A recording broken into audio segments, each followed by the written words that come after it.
Bonjour à tous, j'espère que vous allez bien. Dans cette vidéo, je vais vous présenter mes lectures du mois de juin. Et je suis désolé pour ces quelques jours de retard parce que normalement, vous savez, je sors cette vidéo le premier ou le 2, enfin voilà. Là, on est le 4, donc j'ai un petit peu de retard. C'est pas grave, on va commencer, mais avant cela, je vais vous faire deux trois remarques, parenthèses. Deux trois parenthèses. Déjà, je suis rentré à Paris, je suis très content, voilà, j'ai retrouvé mon studio, j'ai retrouvé un vrai lieu pour filmer efficacement et j'ai plus un tableau derrière moi, c'est un petit peu mieux je pense. Autre chose, ok j'ai oublié la deuxième chose. Troisième chose, je pense beaucoup aux étudiants qui passent les concours actuellement. Vraiment bon courage à vous, vraiment je vous souhaite le meilleur parce que les sujets sont difficiles. J'ai vu les sujets de SEO, ils m'ont vraiment dévasté. Les sujets de SH, horribles, vraiment pire que l'an dernier. Les autres sujets, bah, j'ai pas tout vu encore, mais vraiment la CGH, c'est vraiment l'horreur. Bref, c'était. Ça fait peur. Voilà, j'espère que vous tenez le coup, que vous allez bien, que ça se passe bien pour vous, que c'est pas trop difficile, et puis tenez bon, voilà, tenez le cap, on abandonne. Alors, on va commencer de suite, ça fait déjà une minute d'introduction. Je vais vous présenter mes lectures. Pour une fois, j'ai lu plus de littérature que d'économie. Alors, on va commencer par Afrotopia. Un livre qu'on m'a recommandé en commentaire que j'ai bien aimé. J'ai bien aimé, mais ça m'a pas passionné non plus. J'ai bien aimé parce que ça explique l'esprit africain d'une manière un petit peu plus originale que simplement des questions économiques.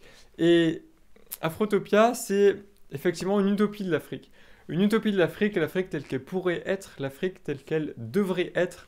Et c'est pas donc juste des questions économiques, c'est vraiment une réflexion sur l'état d'esprit africain, sur comment se développer d'une manière typiquement, enfin, uniquement, enfin voilà, africaine, et pas se conformer à des dogmes occidentaux qui, soi-disant, ne marchent pas. Donc là-dessus, c'est intéressant parce que c'est vraiment une réflexion sur l'esprit africain, et ça se sent vraiment que Felwine Sarr, je crois qu'il me semble qu'il est sénégalais, hein, si je dis pas de bêtises, connaît cet esprit africain et veut en parler, veut le transmettre et veut, on va pas dire élaborer, mais veut imaginer une voie de développement qui soit africaine et qui repose sur un état d'esprit africain. Voilà. Alors, il y a plusieurs choses que j'ai pas vraiment aimé dans cet ouvrage. Déjà, c'est le style qui est un petit peu universitaire. Voilà, un style universitaire, qu'est-ce que c'est?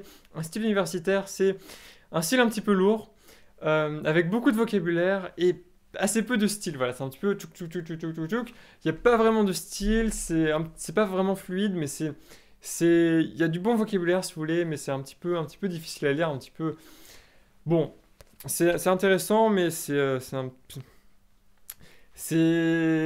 universitaire, voilà, si vous voulez. Bon, intéressant quand même. Et autre chose, la question économique que j'ai pas vraiment été convaincu par les arguments économiques. C'est peut-être le fait que je sois en ECE, mais vraiment. Alors, je veux bien qu'on puisse imaginer euh, une croissance, enfin un développement qui ne repose pas sur des dogmes occidentaux, mais quand même, un développement sans croissance, pour moi, c'est compliqué. J'ai un petit peu de mal à l'imaginer, à le considérer, parce que vraiment, la croissance, c'est quand même. Pour tous les méfaits que ça peut apporter, c'est quand même essentiel. Enfin voilà, si vous voulez sortir des gens de la pauvreté, faites de la croissance. Enfin voilà, bon, bref, c'est pas le sujet de cette vidéo. 2 minutes. Alors, continuons. Keynes, j'ai lu Keynes un petit peu, j'ai lu Lettres à nos petits-enfants, c'est un tout petit essai de Keynes. Je voulais découvrir un petit peu le style de Keynes et puis comment il écrit, enfin bon. Keynes, donc, Lettres à nos petits-enfants. C'est intéressant à lire parce qu'on a l'âge d'être les petits-enfants de Keynes, même les petits-petits-enfants de Keynes. Donc intéressant, alors de quoi ça parle en fait Keynes nous explique que l'âge des loisirs et de l'abondance va commencer à notre époque-là. Alors Keynes s'est trompé, voilà. C'est ça qui est intéressant, c'est que Keynes a faux sur toute la ligne parce que Keynes disait que nous sortirions de la question économique. La question économique, c'est que on dépend d'un contrôle des ressources pour survivre. Or, euh, il explique que nous devrions en sortir et ce n'est pas le cas. Et c'est intéressant parce que Keynes donc s'est trompé et Keynes pense une société où on n'aura pas vraiment besoin, où la question économique sera un petit peu mise à l'arrière-plan, voilà, où les économistes ne sont pas vraiment si importants que ça. En fait, c'est très intéressant d'entendre ça de Keynes, c'est que Keynes dit que les économistes sont vraiment pas très importants. Enfin voilà, les économistes on s'en fout un petit peu. C'est pas l'essentiel. L'essentiel c'est le loisir, l'essentiel c'est la culture. Et c'est étonnant par le contraste qu'il y a avec le monde d'aujourd'hui où les économistes c'est vraiment la parole d'or. Enfin voilà, vous allez sur un plateau télé, vous voyez les économistes, ben, voilà, c'est l'économiste qui dit la vérité économique. Enfin bref, euh, intéressant par contraste, intéressant par style aussi. style de Keynes, et j'ai vraiment beaucoup apprécié. Voilà. Ensuite, un livre extraordinaire. Oh là là, vraiment incroyable. Un des meilleurs livres que j'ai lu ce mois-ci, un des meilleurs livres que j'ai lu de cette année, un des meilleurs livres que j'ai lu des 3 dernières années, mais carrément, c'est vraiment extraordinaire. Sans plus attendre, je vous présente Marcel Gauchet, La condition historique, vraiment un livre extraordinaire. Comment j'en ai entendu parler? En fait, on faisait une synthèse de texte SCP. Il y avait un texte de Marcel Gauchet, j'ai rien compris à ce texte. Je me suis dit, c'est pas possible que je comprenne pas ce texte. Pour moi, Marcel Gauchet, en lisant ce texte, était marxiste. Ce n'est pas le cas. Pas du tout le cas, en fait. Voilà, vraiment nul à 100%. Mon professeur de culture générale m'a conseillé de lire Marcel Gauchet. En fait, il nous a dit il faut tout lire de Marcel Gauchet. Donc je me suis dit, on va pas tout lire de Marcel Gauchet, mais on va lire un petit peu. Et ce qui est intéressant avec la condition historique, juste pour présenter l'ouvrage dans sa forme, c'est que c'est un ensemble d'entretiens. Un ensemble d'entretiens, c'est des questions qui se suivent. Et c'est très intéressant parce que c'est assez facile à suivre.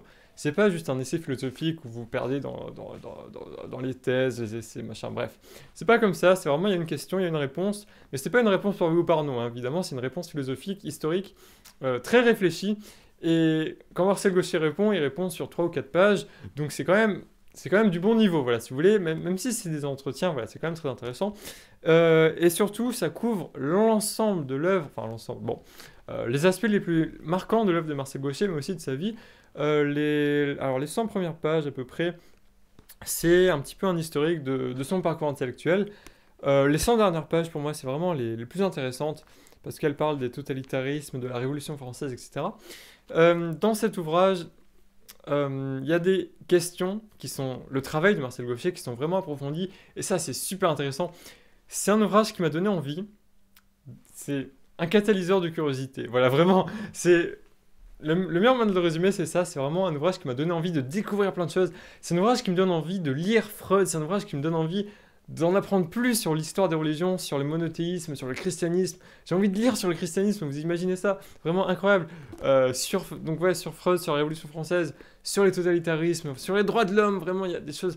Tout ça, c'est les sujets qui sont traités dans cet ouvrage, et c'est hyper intéressant. En fait, c'est hyper intéressant.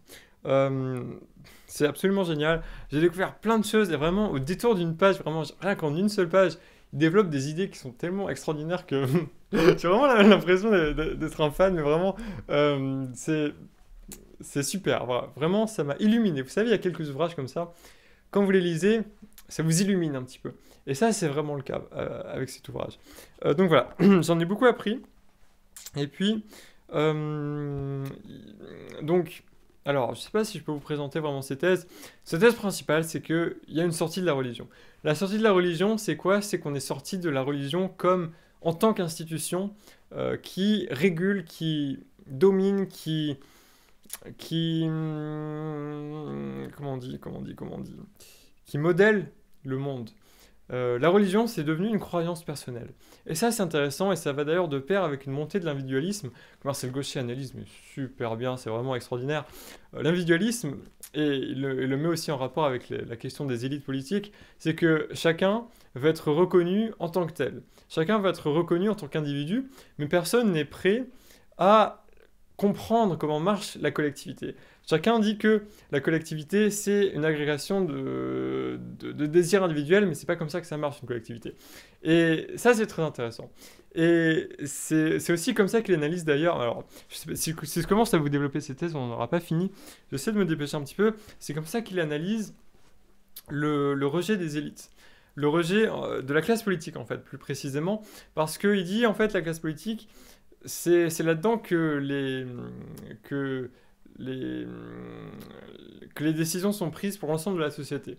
Et pour des individus qui ne considèrent que leur désir individuel, cette transformation des décisions, cette transformation des volontés individuelles en politique qui couvre la collectivité, c'est quelque chose d'incompréhensible, et donc la classe politique est distante de fait des individus. Ça, c'est très intéressant, je trouve. Et puis, autre chose, alors, sur la question de la religion, il y a vraiment... Oh là là, c'est extraordinaire, extraordinaire. Les questions de la religion dans cet ouvrage sont traitées de manière incroyable, et pourtant, c'est pas un ouvrage qui est centré autour de la religion, mais vraiment, que ce soit l'invention des monothéismes, que ce soit la particularité, la singularité du christianisme par rapport au judaïsme, que ce soit donc la sortie de la religion, le rôle aussi des élites religieuses, de la réforme, etc. Aussi, il parle un petit peu de Max Weber, etc. Bon, c'est vraiment super, super intéressant. Vraiment, je vous conseille à 3000% cet ouvrage. Je ne saurais trop le conseiller, vraiment, c'est vraiment incroyable. J'ai adoré. Je pense que c'est un livre à relire dans quelques années, quand j'en saurai un petit peu plus sur les sujets qu'il développe, notamment sur Freud. J'ai vraiment envie d'en savoir plus sur Freud, sur le christianisme aussi, et puis sur les totalitarismes. Je pense que c'est des lectures que je ferai bientôt, ou peut-être après la prépa, parce que peut-être que j'aurai pas vraiment le temps. Je sais pas. Bon, en tout cas, vraiment, je vous le recommande beaucoup. Beaucoup. Ouais. Alors, j'ai lu aussi 10 minutes. Bon, je vais passer plus rapidement sur les derniers. J'ai lu aussi des ouvrages, des nouvelles. Voilà, des nouvelles. J'ai lu Henry James. Je voulais lire des auteurs anglais. Henry James, le motif dans le tapis. C'est très intéressant, c'est très court, c'est très sympa. En gros, il y a un écrivain, Hugh Vereker, qui a donc son œuvre littéraire. En fait, dans son œuvre littéraire, il y a un motif particulier. Il y a quelque chose qui traverse toute son œuvre, qui est essentiel dans son œuvre. Il y a quelque chose qui donne la vie à son œuvre. Il y a quelque chose qui crée sa singularité. Et en fait, ce qui est intéressant, c'est que c'est évident, mais personne ne le voit. Et donc, il y a un critique littéraire qui va se lancer à la recherche de ce qui est de cet oiseau dans la cage, de ce motif dans le tapis, que personne ne voit et qui est pourtant si évident. Et c'est ce qui est transcrit dans cet ouvrage. C'est super intéressant, vraiment j'ai adoré. J'aimerais bien lire des livres, de la littérature anglaise en fait. Bon, petit ouvrage ensuite d'économie, la société de défiance, Algan et Cahuc. Vraiment, peut-être que vous avez vu le sujet de l'essai en DSH, le modèle social français est-il à bout de souffle? Vraiment, exactement ce sujet-là. Exactement, vraiment, ça ferait une excellente introduction, ouverture. La société de défiance, en gros, la défiance a un coût économique. Voilà la thèse de ces auteurs, et la France est un pays particulièrement défiant. La France est un pays où les gens ne se font pas confiance, et pourtant la confiance est à la base de l'économie, parce que sans confiance, vous n'avez pas de contrat, vous n'avez pas d'échange, vous n'avez rien du tout, voilà. Donc la confiance est très important, et les Français n'ont pas confiance, les Français font parfois preuve d'incivisme, et donc c'est grave parce que ça a un coût. C'est un véritable coût qui est chiffré, et en fait ces auteurs mettent en évidence beaucoup de corrélations. Voilà. Beaucoup de corrélations entre le niveau de défiance et, par exemple, alors là on a le civisme, là on a la confiance, là on a le salaire minimum légal aussi, très intéressant d'ailleurs. Vous avez une corrélation très intéressante entre les niveaux de confiance qui sont mesurés par les enquêtes notamment de Inglehart, le niveau de confiance et le niveau du salaire minimum. C'est très intéressant. Moins vous avez de confiance, plus le salaire minimum est élevé. C'est drôle, hein? Donc voilà, vraiment plein de choses très intéressantes comme ça. On en apprend beaucoup. Et puis c'est une approche un petit peu originale. Voilà, c'est pas juste des lieux communs de l'économie. C'est un petit peu un regard un petit peu décalé sur une question essentielle qui est celle du modèle social français. 13 minutes, on a presque fini. Alors, un ouvrage un petit peu particulier, La femme auteur de Madame de Genlis. Genlis, je sais pas trop. C'est... elle a élevé les enfants d'Orléans, donc notamment Louis-Philippe d'Orléans, qui a été... qui a joué un rôle très important dans... Alors, c'était quoi? C'était dans le... après... Comment ça s'appelle? Est-ce qu'il y a eu en 1815 ou après? Bon, bref.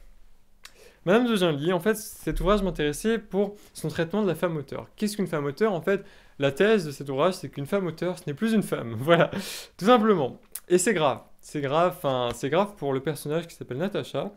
Non, Nathalie. Nathalie. Qui devient femme auteur et qui n'est plus vraiment une femme. Cet ouvrage, je l'ai moins aimé parce que il a un style d'époque, voilà, un style d'époque très sentimentaliste. C'est un petit peu lourd, hein, vraiment, c'est vraiment lourd même, c'est vraiment ah je t'aime moins pour t'aimer plus, machin, etc. Je te vois pour qu'elle croie que je te vois pas, machin, enfin, bref. Des histoires absolument, absolument folles.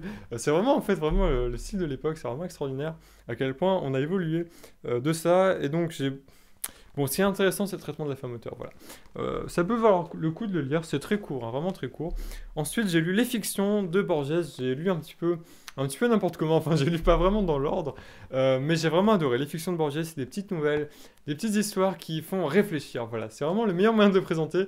Ça fait réfléchir, c'est très intéressant. Moi, j'ai en particulier aimé Le jardin au sentier qui bifurque et les ruines circulaires. très intéressant, ça fait vraiment réfléchir sur le temps, sur l'espace, sur l'individu, sur l'esprit, sur... Ah, vraiment, c'est super intéressant.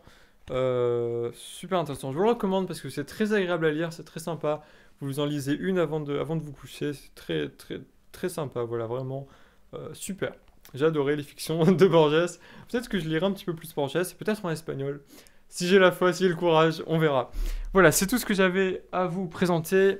J'espère que vous passez de bonnes vacances. Dites-moi ce que vous avez lu, vous, pendant ce mois de juin.